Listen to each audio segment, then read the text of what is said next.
Hi folks, this is another lockpicking video.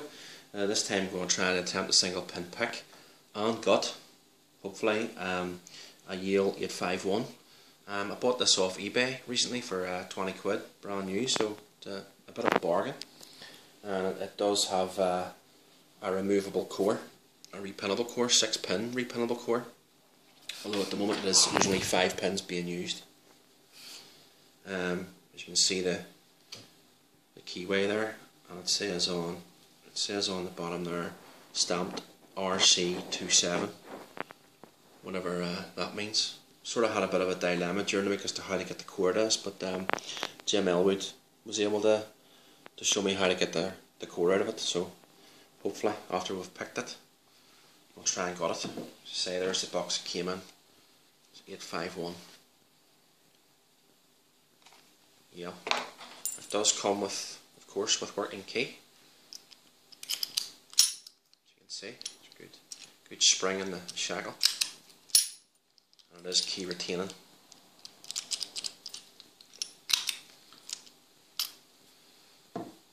There's the bitting on the key.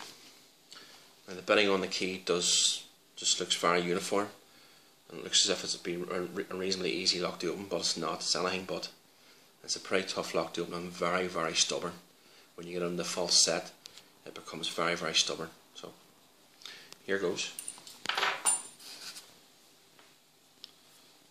I'm going to use top keyway tension.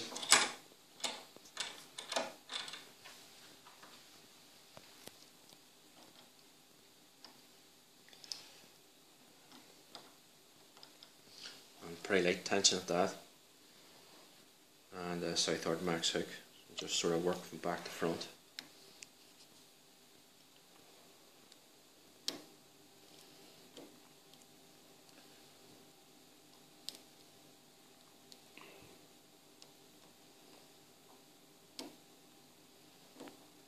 So it feels very crunchy inside. And the cylinder feels the pins feel crunchy. Don't feel smooth at all, you know.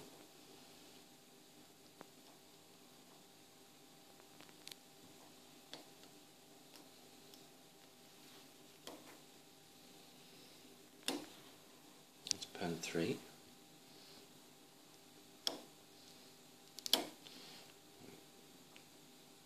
Touch on pin 1.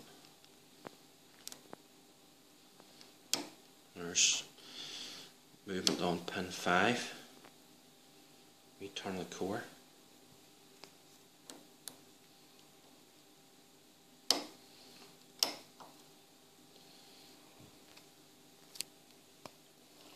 Oh, tension bars near falling out.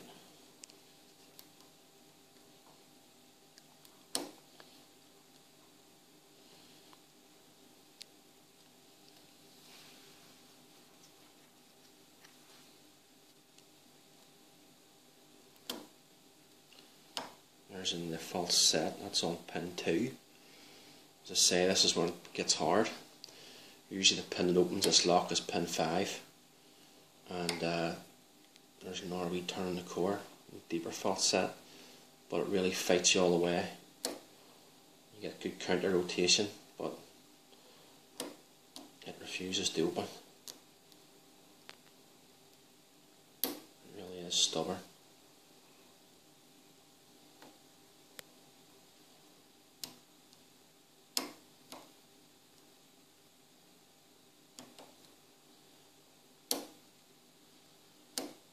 Sometimes you don't know why you're turning the warden, you know, or you hit the pin.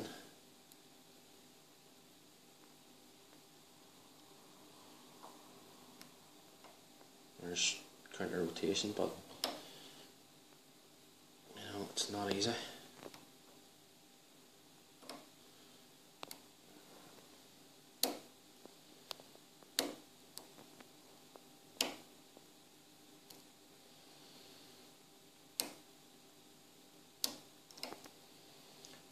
Just when you think you have it, it just goes back in the false set again.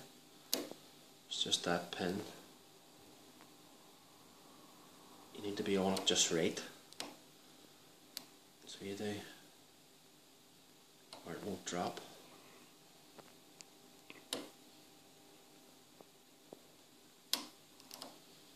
Nope. Every time you think you have it, just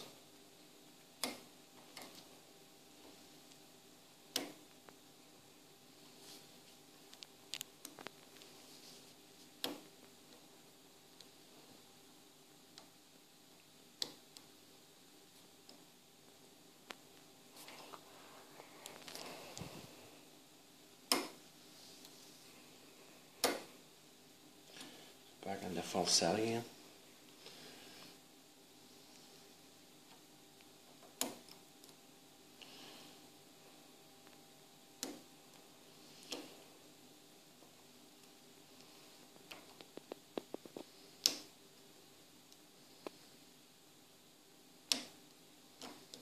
Yep. So you just need to be on the pin right. It's just very, very stubborn.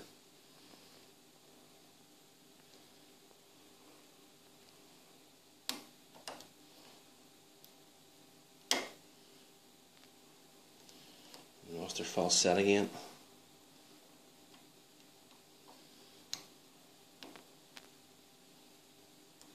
I've got it back.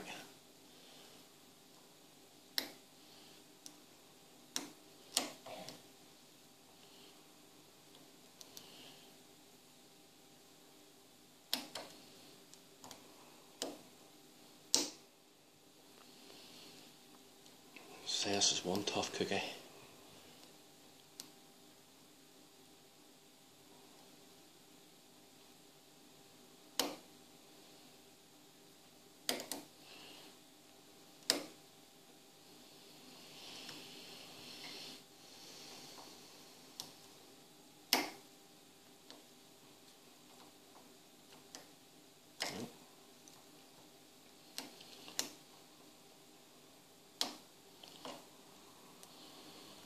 Every time you think you have it, it slips away.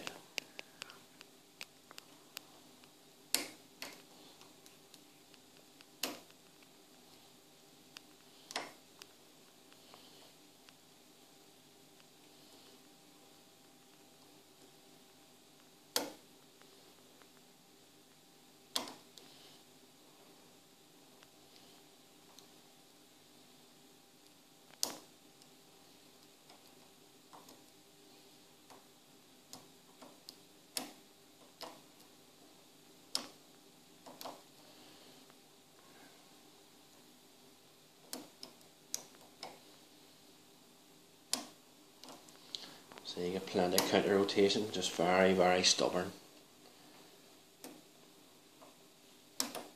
There it is. Whew. I'll tell you what, that is some fight, but maybe it's just me, maybe you guys do it quicker. But there you go. That's the lock open.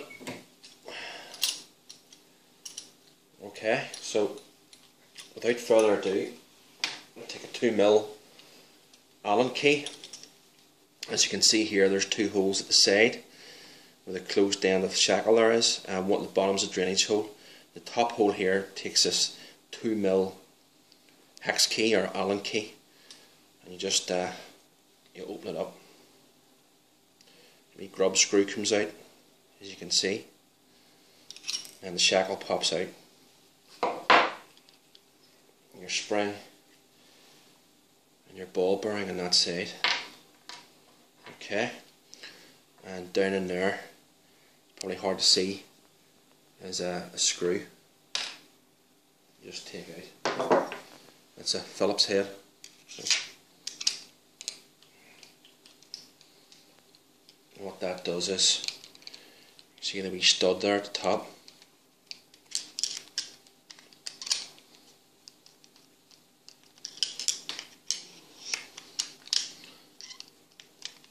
It releases that wee stud at the top, up here.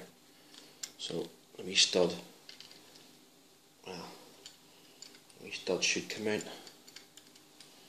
We need to unscrew it a bit more. Yep. what I will say, folks, if you're gutting one of these, be very, very careful, because there's a wee tiny, I don't know if you can see that there, there's a wee tiny ball bearing inside that stud. So be very careful you don't use that. Lose that.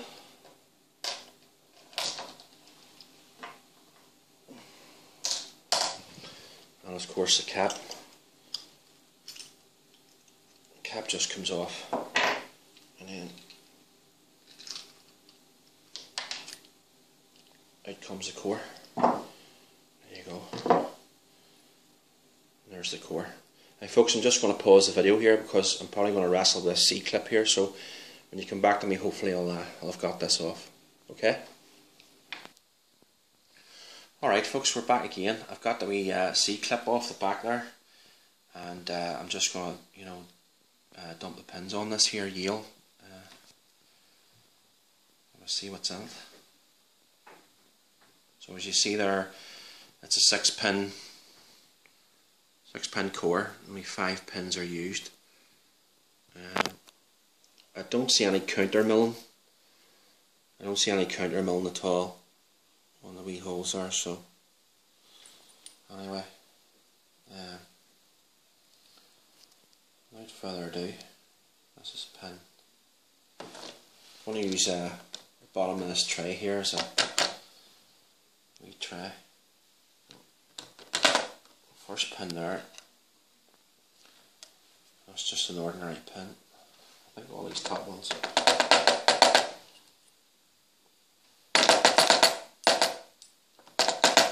Probably just going to be ordinary pins. Oh, there's number 2. It's just an ordinary pin.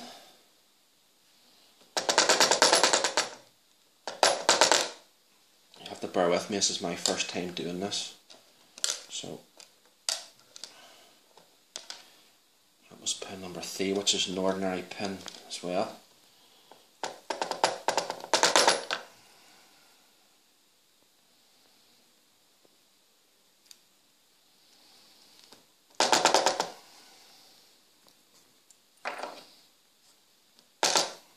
Yep, they're all ordinary pins at the top. Ordinary pins.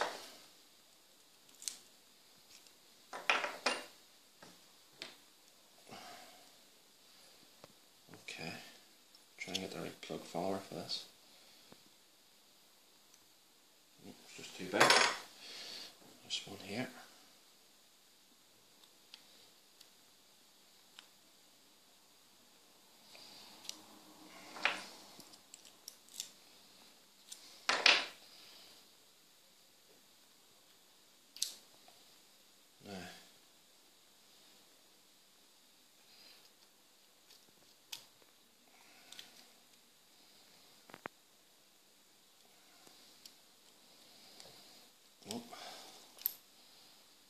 Pins have come out.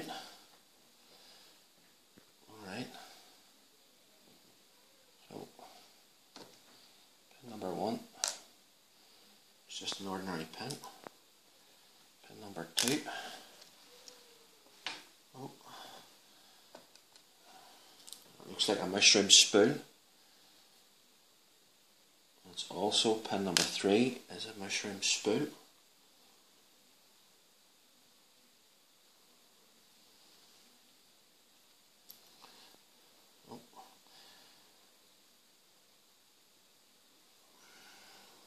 Pin number 4, I believe, is an ordinary pin, and pin number 5 is a mushroom spool.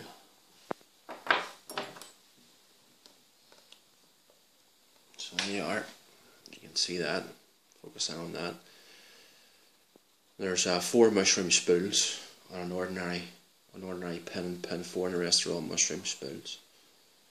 So that's why we're getting such a hard time.